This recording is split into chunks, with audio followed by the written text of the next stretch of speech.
I warned you. I'm not the fool you took me for. I'm a coder. Apparently, I'm the only man in Chicago who can't keep his wife entertained, or so I overheard, through the bedroom wall at 2 in the morning when Marissa thought I was asleep. Dan's just so ordinary, she whispered into her phone, probably to her sister Lisa. I mean, he fixes computers for a living. When's the last time that impressed anyone at a dinner party? I'm Dan Foster, 38 years old, and I've been debugging code longer than I've been debugging my marriage. Turns out marriages don't come with error logs that tell you exactly where everything went wrong. If they did, mine would probably crash the system. My wife Marissa works in HR at some corporate firm downtown, the kind where they have motivational posters about synergy and serve kombucha in the break room. She's 34, ambitious in that sharp-elbowed way that makes other people step aside in elevators, and she's been growing more distant than a dial-up connection. The real kicker? Her golden boy cousin, Scott Pierce, had moved back to town 3 months ago. Scott's one of those guys who posts shirtless gym selfies with captions like "Crushing Monday" and somehow makes a living as a lifestyle consultant, whatever the heck that means. He drives a leased BMW, wears cologne that costs more than my monthly grocery budget, and has the kind of smile that makes you want to check if your wallet's still in your pocket. Scott's opening his own fitness center, Marissa announced over breakfast, not looking up from her phone. He's asked me to help with the business side, since I actually understand professional networking. The dig wasn't subtle, it never was anymore. That's great, I said, spooning cereal into my mouth. I'm sure he needs someone who knows how to file paperwork and schedule meetings. She looked up then, eyes flashing. It's more than that, Dan. It's about building something meaningful, creating a brand. You wouldn't understand. I wouldn't understand. Right, because apparently keeping the city's computer networks running was just playing with toys in a basement somewhere. That evening, I was working late in my home office when I heard Marissa on the phone again. Our house isn't that big, a modest 3-bedroom in Lincoln Park that we bought when we still used words like "we" and "our future" without irony. He's just so passionate about everything, she was saying. When Scott talks about his vision, his eyes light up. When Dan talks about servers and databases, I want to take a nap. I saved my work and closed the laptop. Through the thin wall, I could hear her laughing, actually laughing, at something the person on the other end said. When was the last time I'd made her laugh like that? The answer was depressing enough that I decided to grab a beer instead of calculating it. My best friend Cliff owns a bar called Murphy's, about 10 minutes from my house. It's the kind of place where the peanuts are free, the beer is cold, and nobody judges you for showing up on a Tuesday night looking like your dog died. She's cheating on you, Cliff said without preamble when I slumped onto a bar stool. He's got this annoying habit of cutting straight to the point, probably from 20 years of listening to people's problems while pouring drinks. She's not cheating, I said. She's just finding herself. Apparently, herself is somewhere I'm not invited. Cliff, who's built like a linebacker and has the emotional intelligence of a therapist, slid a beer across the bar. Dan, I've seen this movie. It doesn't end with you two renewing your vows in Hawaii. It's her cousin, Cliff. They're just working together. Uh-huh. And I'm just serving drinks to pay for my yacht. I wanted to argue, but the truth was sitting in my stomach like a lead weight. The late nights, the hushed phone calls, the way she'd started dressing up for business meetings that seemed to happen at wine bars and trendy restaurants. 2 weeks later, the shoe dropped. Not metaphorically, literally. I came home early from a client site to find a men's size 12 Nike running shoe by our front door. I wear size 10, and my running days ended sometime during the Clinton administration. I stood there for a moment, key still in the lock, listening to the sound of my marriage officially ending. Upstairs, I could hear voices. Marissa's laugh again, and a deeper voice I recognized as Scott's. "This is perfect," Scott was saying. "Dan's always at work. He'll never suspect anything." "I know," Marissa replied. "He's so wrapped up in his little computer world. Sometimes I wonder if he'd even notice if I disappeared entirely." Well, I was about to find out. I didn't storm upstairs like some wronged husband in a bad movie. Instead, I did what any self-respecting IT professional would do. I gathered intelligence.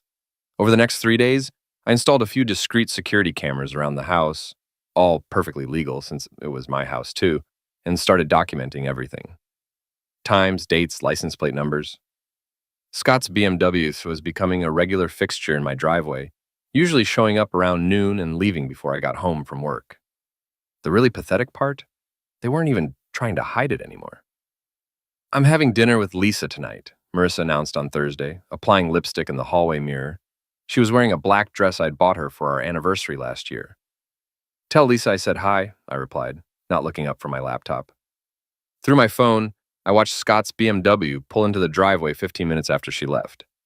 That's when I decided to get creative. Friday morning, I called in a favor with my buddy Marcus, who works for the city's parking enforcement. By lunchtime, Scott's BMW had 3 parking tickets and a boot on the front wheel, courtesy of some mysteriously expired meter payments I may have hacked into and adjusted. When Scott called Marissa in a panic, I was listening through the baby monitor I'd strategically placed in the kitchen. "This is harassment," Scott shouted. "Someone's targeting me." "Calm down," Marissa said. "It's probably just bad luck.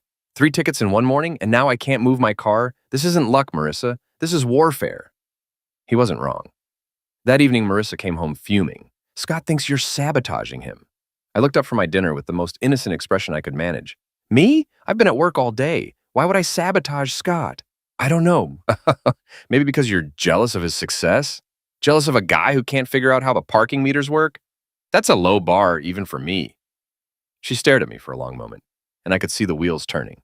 She was starting to suspect, but she couldn't prove anything. Yet. The next phase of my plan required backup, so I called in reinforcements.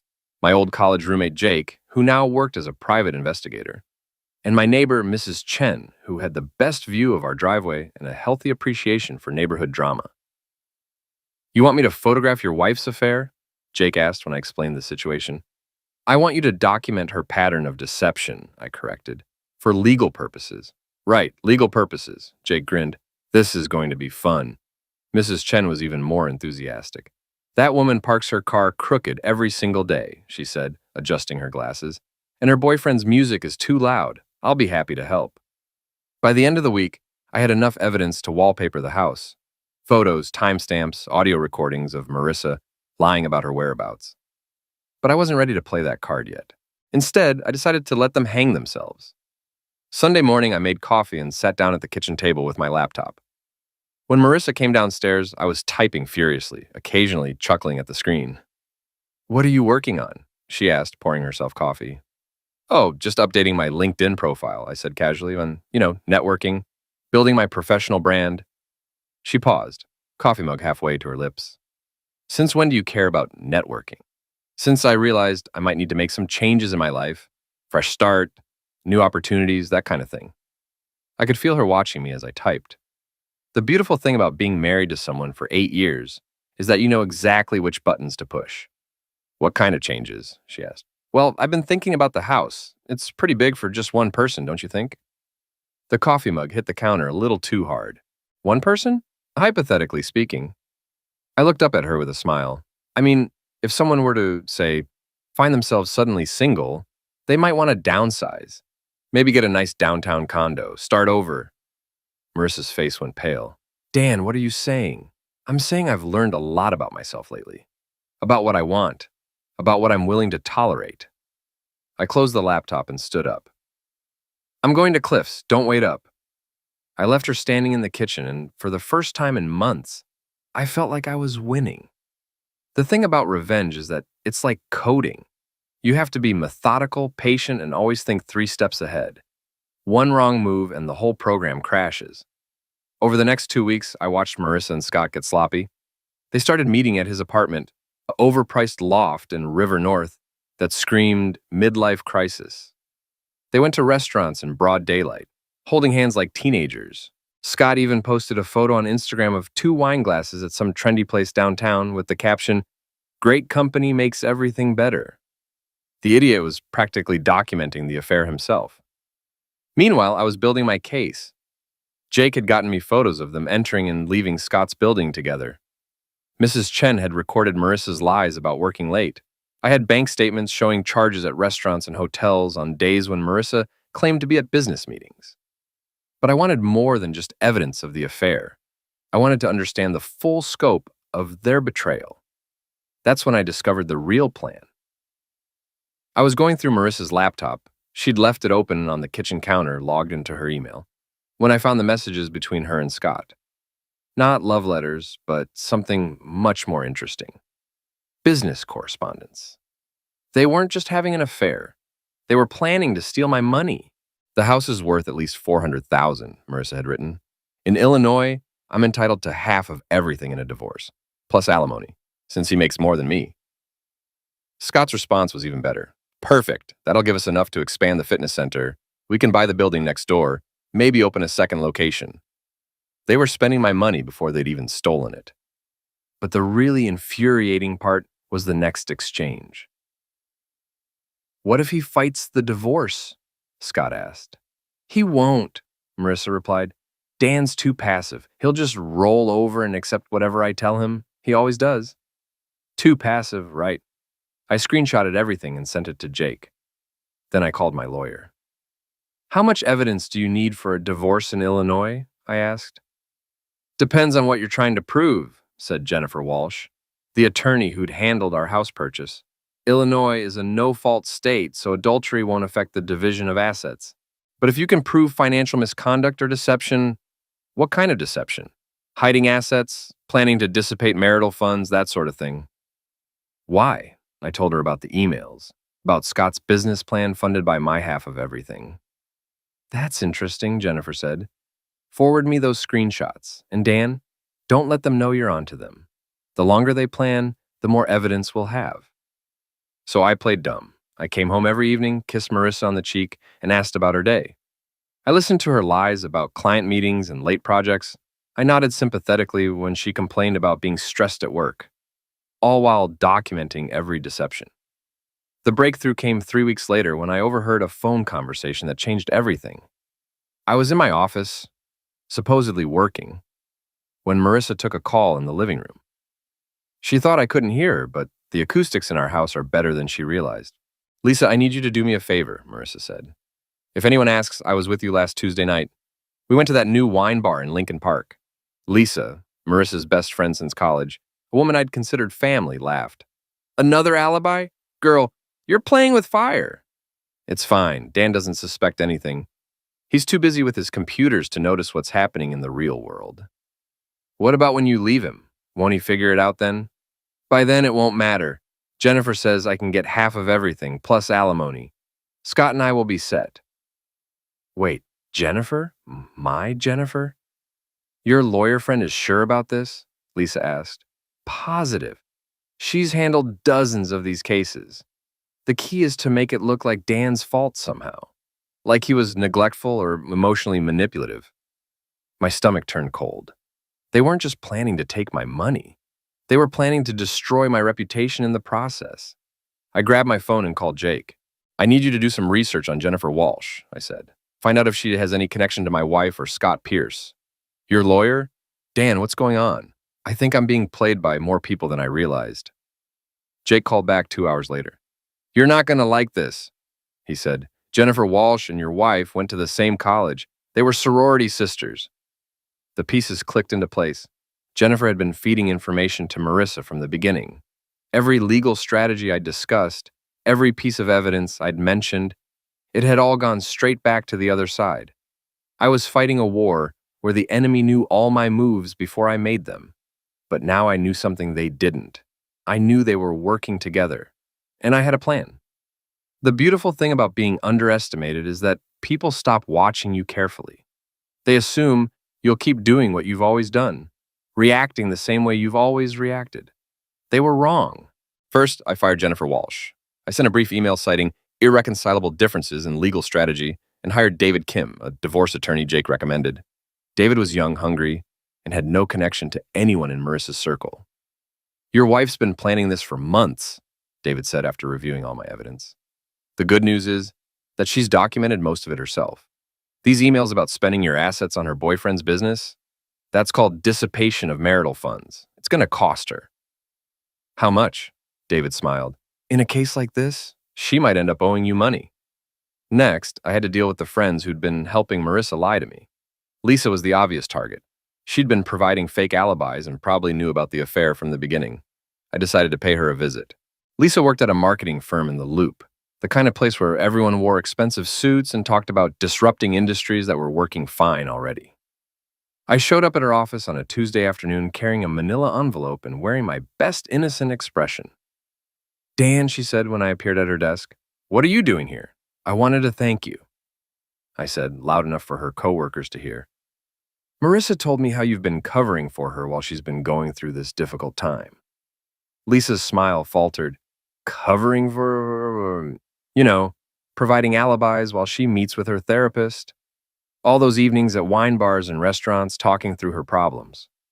I leaned closer and lowered my voice conspiratorially. The affair counseling must be really helping. She seems so much happier lately. Affair counseling? Lisa's voice cracked slightly. Oh, didn't she tell you that's what she's calling it? She said you've been helping her practice what to say when she finally confronts her feelings for Scott. I straightened up and smiled brightly. Anyway, I just wanted you to know how much I appreciate you helping my wife work through her emotional infidelity. It means a lot to have friends who support the marriage. I left Lisa sitting at her desk, mouth open, while her coworkers pretended not to stare. By the end of the day, half her office would know that Lisa had been helping a married friend cheat on her husband. But the real confrontation was still coming. That evening, I came home to find Marissa, Scott, and Lisa sitting around my kitchen table like they were planning a military campaign, which in a way, they were. Dan, Marissa said, not looking up. We need to talk. Sure, I said, setting down my laptop bag. What's on your mind? Scott cleared his throat. He was wearing a polo shirt that probably cost more than my monthly car payment, and his hair was styled with enough product to waterproof a deck. Dan, man, this is awkward, but we think it's time to be honest. Honest about what? About the fact that your marriage is over, Scott continued. Marissa and I have developed feelings for each other, real feelings. And we think it's better for everyone if we stop pretending. I looked around the table at the three of them. Lisa was staring at her hands. Marissa was trying to look defiant, but mostly looked nervous. Scott was attempting his best sincere expression, probably the same one he used to sell overpriced gym memberships. Wow, I said finally, this is really happening. We don't want to hurt you, Marissa said. But we can't help how we feel. Of course not, I agreed. Feelings just happen, right? Like parking tickets and security cameras and private investigators. The temperature in the room dropped about 10 degrees. What are you talking about? Scott asked. I opened my laptop and turned it toward them. On the screen was a folder labeled Evidence, containing about 50 files. I'm talking about the fact that I've been documenting this affair for 2 months, I said calmly. Photos, audio recordings, bank statements, emails, including the ones where you two plan to spend my money on Scott's business expansion. Marissa went pale. You've been spying on us? I've been protecting myself. There's a difference. I clicked on one of the audio files. Marissa's voice filled the kitchen. Dan's too passive. He'll just roll over and accept whatever I tell him. You recorded me? Marissa's voice was shaking now. I recorded you lying to me, repeatedly, while planning to steal my money and destroy my reputation. I looked at Lisa, with help from friends I trusted. Lisa finally looked up. Dan, You what? You didn't know it was wrong to help a married woman lie to her husband? Or you just didn't care? It's not that simple, Lisa said weakly. It's exactly that simple. I closed the laptop. But here's the thing. I'm not actually angry anymore. I'm grateful. They all stared at me. I'm grateful because you've shown me exactly who you are, all of you. And now I know exactly what I need to do. I stood up and walked to the kitchen counter where I had left a stack of papers earlier. Marissa, these are divorce papers. I'm filing for dissolution of marriage based on irreconcilable differences with a petition for unequal distribution of assets due to financial misconduct. I handed her the papers. Scott, this is a restraining order. You're not welcome in my house anymore. I handed him his papers.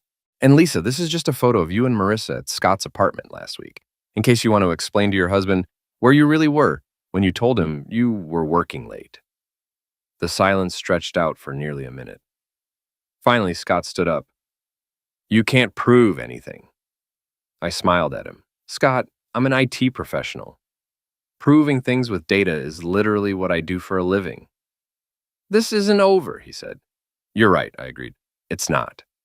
The thing about people who think they're smarter than you is that they keep making the same mistakes even after they know you're watching. 2 weeks after our kitchen confrontation, Scott and Marissa were still meeting regularly, still planning their future with my money, and still underestimating what I was capable of. They'd moved their meetings to a coffee shop in Wicker Park, probably thinking they were being clever. What they didn't know was that the coffee shop's owner, Mike Rodriguez, was one of my clients. His point-of-sale system had been hacked 6 months earlier, and I'd spent 3 days rebuilding his network security. Mike was happy to let me set up a discreet recording device near their usual table. "I can't believe he actually filed for divorce," Marissa was saying on the recording from Tuesday morning. "I thought he was bluffing." "It doesn't matter," Scott replied. "Jennifer says he can't prove financial misconduct just because we talked about using the money for the business. Talking isn't a crime." "But what if he has more evidence?" "Like what? He's a computer nerd, not a detective. The worst he can do is make us look bad in court." They still didn't get it. They thought this was about money and property division. They had no idea what I was really planning. The next phase required more help, so I called in every favor I'd accumulated over 15 years in IT. My network of contacts included everyone from bank security specialists to social media managers to the guy who ran the city's traffic camera system. By Friday, I was ready to launch what I privately called Operation Scorched Earth. It started small. Scott's gym had a website that I'd helped design 2 years earlier, back when I still thought he was just Marissa's harmless cousin. I still had administrative access to the hosting account. On Saturday morning, visitors to Pierce Fitness Solutions were redirected to a page featuring Scott and Marissa's greatest hits. Photos of them together, audio clips of their conversations, and a detailed timeline of their affair. The headline read, "Is this your personal trainer? Know who you're trusting with your fitness goals." Scott's phone started ringing before 9 a.m., but that was just the appetizer. The main course was served at Scott's big fitness center launch party that evening. He'd rented a space in River North, invited potential clients and investors, and planned to announce his expansion plans. I arrived fashionably late, wearing my best suit and carrying a tablet loaded with presentation software. "Dan?" Marissa spotted me near the entrance. "What are you doing here?" "Supporting local business," I said cheerfully. "Scott invited the whole neighborhood, right?" The party was everything I'd expected. Overpriced catered food, a DJ playing music loud enough to damage hearing, and Scott working the room in a suit that probably cost more than my monthly salary. I waited until he started his official presentation. "Ladies and gentlemen," Scott announced, standing in front of a large projection screen. "Thank you all for coming tonight. I'm excited to share my vision for the future of fitness in Chicago." He clicked his remote to advance to the first slide. Instead of his business plan, the screen filled with a photo of him and Marissa kissing in his apartment doorway. The room went dead silent. Scott frantically clicked the remote, but each slide was worse than the last. Photos, email screenshots, audio transcripts. 3 months of documented deception, projected in high definition for everyone to see. "This isn't," Scott started to say, but his microphone had been connected to my tablet. Instead of his voice, the speakers played the recording of him saying, "Dan's too stupid to figure out what's happening. We'll take him for everything he's worth." That's when the room erupted. Potential investors headed for the exits. Clients demanded explanations. Someone started recording with their phone. Scott's business partner, a guy I'd never met but who'd apparently invested $50,000 in the expansion, cornered Scott near the bar and started shouting about fraud and misrepresentation. In the chaos, I slipped out the back exit and drove home. Marissa was waiting for me in the driveway, her face streaked with tears and mascara. "How could you do that?" she screamed as I got out of my car. "You destroyed him. You destroyed everything." "I didn't destroy anything," I said calmly. "I just showed people who Scott really is, who you really are. This is insane. You've lost your mind." "Have I? Let's see. I trusted my wife, and she cheated on me. I trusted my friends, and they lied for her. I trusted my lawyer, and she was feeding information to the other side." I walked past her toward the front door. The only insane thing I did was wait this long to fight back. She followed me into the house, still shouting, "You can't just ruin people's lives because you're hurt. Watch me." I went to my office and started packing my computer equipment. I'd already found a new apartment downtown, the kind of place I'd always wanted but never got because Marissa preferred the suburbs. "Where are you going?" she demanded. "Away from you." I unplugged my monitors and wrapped the cables. "The house is going on the market Monday. Your lawyer, your real lawyer, not Jennifer, will get the paperwork." "You can't sell the house without my permission." "Actually, I can. It's called a partition action. Look it up. I carried the first load of equipment to my car. Oh, and Marissa, you might want to find a new job. I sent your HR department some interesting emails about conflicts of interest and personal conduct. Her face went white. You didn't. I did. Turns out, using company resources to plan your affair was a violation of your employment contract. Who knew? I made 3 more trips to the car, loading everything I cared about. Marissa stood in the driveway watching me dismantle the life we'd built together. This isn't over, she said as I loaded the last box. You're right, I agreed. It's not. The final confrontation came 3 weeks later on a Thursday evening in November, and I was in my new downtown apartment, a sleek 1-bedroom with floor-to-ceiling windows and a view of the lake, when my building's doorman called. Mr. Foster, there's a woman here demanding to see you. She says she's your wife. Send her up, I said. I'd been expecting this visit. Marissa had lost her job the previous Monday. Turns out, HR departments take a dim view of employees who use company email to coordinate extramarital affairs. Scott's fitness center had folded after his investors pulled out, and he'd been forced to move back in with his parents in Naperville. The divorce proceedings were going exactly as David Kim had predicted. I was keeping the house, the savings, and my retirement accounts, while Marissa was getting her personal belongings and a lawyer's bill she couldn't afford. She looked terrible when I opened the door. Her hair was unwashed, her clothes wrinkled, and she had the hollow-eyed look of someone who hadn't been sleeping. Can I come in? She asked. Sure. She walked into my apartment and looked around at the modern furniture, the organized space, the complete absence of anything that reminded me of our marriage. Nice place, she said bitterly. I like it. She turned to face me, and I could see she'd been crying. Dan, we need to talk. About what? About ending this. About calling off the lawyers and the divorce and all of this revenge. I sat down on my couch and gestured to the chair across from me. She remained standing. I'm listening, I said. I made mistakes, I know that. But what you've done to me, to Scott, to my career, it's gone too far. Has it? You've destroyed my life. No, I said calmly. You destroyed your life. I just made sure everyone could see it. She started pacing, her voice getting higher and more desperate. I loved you, Dan. I really did. But we grew apart, and I got confused, and I made some bad choices. You didn't make bad choices, Marissa. You made deliberate choices. You chose to have an affair. You chose to lie to me for months. You chose to plan to steal my money. You chose to involve our friends in deceiving me. It wasn't supposed to happen like this.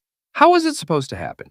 You were going to take half of everything I'd worked for, give it to your boyfriend, and destroy my reputation in the process. Did you think I'd just smile and sign the papers? She stopped pacing and stared at me. You used to be a good man. I'm still a good man. I'm just not a stupid man anymore. The Dan I married would never have done what you did to Scott. That presentation, humiliating him in front of all those people. The Dan you married trusted people who didn't deserve it, I interrupted. The Dan you married believed that being decent meant letting people walk all over him. The Dan you married thought that if he just worked hard and treated people fairly, they'd do the same for him. I stood up and walked to the window, looking out at the city lights. But you know what I learned, Marissa? Being good doesn't protect you from bad people. Being faithful doesn't guarantee that your spouse will be faithful. Being honest doesn't mean others won't lie to you. So you decided to become like us? I turned back to her. I decided to stop being a victim. She was crying now, real tears, not the manipulative kind she'd used during our marriage when she wanted something. I'm sorry, she whispered. I'm so sorry for everything. I know you are. You're sorry you got caught. You're sorry there were consequences. You're sorry that your plan didn't work. That's not true, isn't it? If I hadn't found out about the affair, if I just rolled over and accepted whatever divorce terms you offered, if Scott's business had succeeded with my money, would you be here apologizing? She didn't answer, which was answer enough. The divorce will be final in 6 weeks, I said. After that, we never have to see each other again. What about forgiveness? What about second chances? I forgave you the first time you lied to me about working late. I gave you a second chance when I pretended not to notice Scott's car in our driveway. I offered you a third chance when I asked if there was anything you wanted to tell me about your relationship with your cousin. I walked back to the couch and sat down. You used up all your chances, Marissa. You used up all your forgiveness. And you did it while planning to destroy me. She stood there for a long moment, tears streaming down her face, and I felt something I hadn't expected. Pity, not enough to change my mind, but enough to make me sad for the people we used to be. I should go, she said finally. Yeah, you should. She walked to the door, then turned back. Will you ever be able to forgive me? Someday, probably, when it doesn't matter anymore. After she left, I poured myself a drink and sat back down on the couch. My phone buzzed with a text from Jake. Scott's moving to Phoenix. Apparently his reputation here is shot. I typed back, good. Another text, this one from David Kim. Divorce papers signed by the judge. It's official. Congratulations. I looked around my apartment, my space, my rules, my life, and realized I felt something I hadn't experienced in years. Peace. The revenge was complete. Marissa had lost her job, her reputation, and her future with Scott. Scott had lost his business, his investors, and his standing in the community. Lisa had lost her marriage when her husband found out about her role in the affair. Even Jennifer Walsh was facing an ethics complaint with the State Bar Association. But more importantly, I'd found something I'd lost along the way. My self-respect.